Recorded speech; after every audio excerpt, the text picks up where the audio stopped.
5 minute के बाद से video post करे वाला छै। ओहि पर हम सब से जे मुद्दा छै ओकरा हम बता रहल छी। आखिर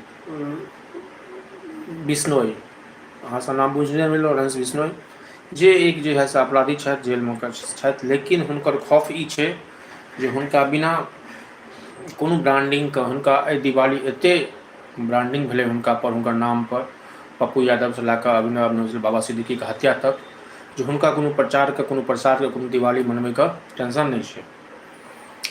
बाबा बिश्नोई छै से अहाँ का बाबा सिद्दीकी के हत्या के बाद लॉरेंस बिश्नोई के नाम भेलै, जेना सलमान खान का फिर धमकी देलखिन, तकर बाद छै से अहाँ के पप्पू यादव के धमकी देलखिन, अभिनव के धमकी देलखिन, यासीन के धमकी देलखिन। लगातार अहाँ के धमकी के सिलसिला चल रहा है। तो ऐसे ही मालूम पड़ैया जे ई गैंग कते एग्रेसिव हो गल छै, ई गैंग कते आगू बढ़ रहा है।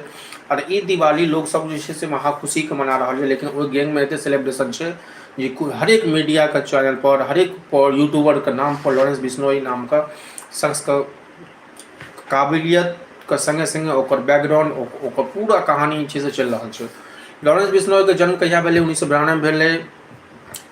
एतवी सर छोटा के एज में छै से ओ केना इंडिया के गैंगस्टर, केना ओतऽ से लाके कनाडा तक, देश से लाके विदेश तक छै से पूरा कारोबार छै से हुनका पर छै। और हुनका सिस्टम पर, हुनकर शूटर्स पर काल्हि खना 2 गो अरेस्टिंग भेलै हैं, काल्हि खना छै से। लेकिन सवाल ई छै कि बिना कोनो सरकार के एते रहैत, सरकार के एते क्रियाकलाप करैत केना छै से कोनो भी गैंगस्टर, केना लॉरेंस बिश्नोई के खात्मे का गैंग प्लानिंग हो, फिर केना से जेल में रह के धमकी जाए छै, जिसका हिस्ट लिस्ट में नाम चल रहा है, जिसका कौशल चौधरी नाम का एगो छथि गैंग खात्मे के प्लान, दिल्ली पुलिस खास तैयारी कर रहा है कौशल चौधरी को पकड़े के फिराक में है। लेकिन अखन तक 17 दिन में 15 गो गैंगस्टर के अरेस्टिंग भेले हैं। लेकिन अरेस्टिंग से कि लॉरेंस बिश्नोई गैंग में किछु बिगड़े वाला है? सवाल नंबर 1। सवाल नंबर 2, यदि जेल में वो बंद है तो कई हिसाब से केना से धमकी दे दै छै? सवाल नंबर 2।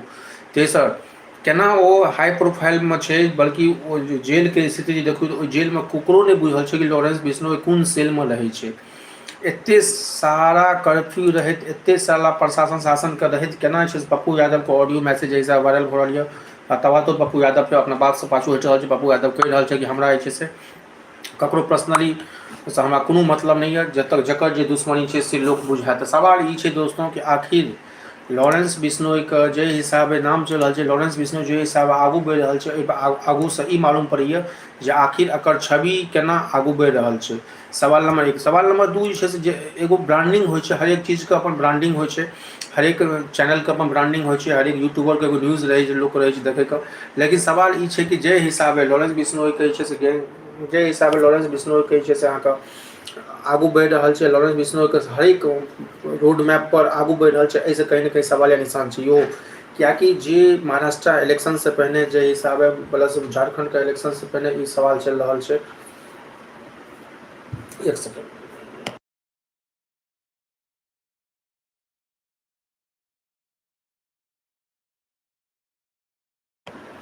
तो सवाल ये, सॉरी फॉर डिस्टर्बिंग, तो सवाल ये कि आखिर मीडिया से लैकर, स्ट्रीम मीडिया से लैकर, यूट्यूबर से लैकर हरेक का चेहरा पर लॉरेंस बिश्नोई बच्चा का जवान पर हरेक मीडिया का टाइल पर यदि कोनो धमकी हो, तो अभिनव कुमार के जो हिसाब एगो धमकी एल, तब सलमान खान के धमकी एल, पप्पू यादव के धमकी एल। तो लगातार जे हिसाब सिस्टम में बढ़ रहा है, लगातार जे हिसाब लॉरेंस बिश्नोई के पूरा ब्रांडिंग हो रहा है। लॉरेंस बिश्नोई एगो दिवाली के लोग फटाका के नहीं, बम के नहीं, लेकिन ई हत्या, ई शेड्यूल में जे हिसाब वो आगू बढ़ रहा है, ई कहीं ना कहीं सवाल या निशान सरकार पर उठे छै।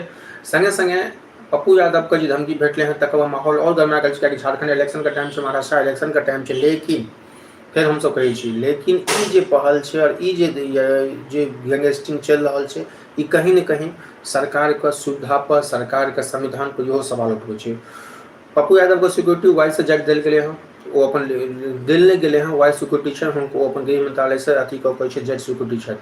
दोसर खबर के बात की महाराष्ट्र इलेक्शन पर हम तो किछु बात करी, तो महाराष्ट्र इलेक्शन की स्थिति महायुति प्लस महागठबंधन में जे हिसाब खिचड़ी पकड़े हैं, जे हिसाब कल खना 11th आवर तक नाम को बहुत सारा जगह पर बिना नाम का टिकट अनाउंस नहीं भेले, परसू तो लास्ट टाइम अनाउंस कऽ कहीं ना कहीं 10 से 12 गो सीट एहन है जहाँ 5% अपने में युद्ध भ रहा है, मतलब बीजेपी वर्सेस बीजेपी भ रहा है, शिवसेना मनसे महाराष्ट्र ठाकुर सब।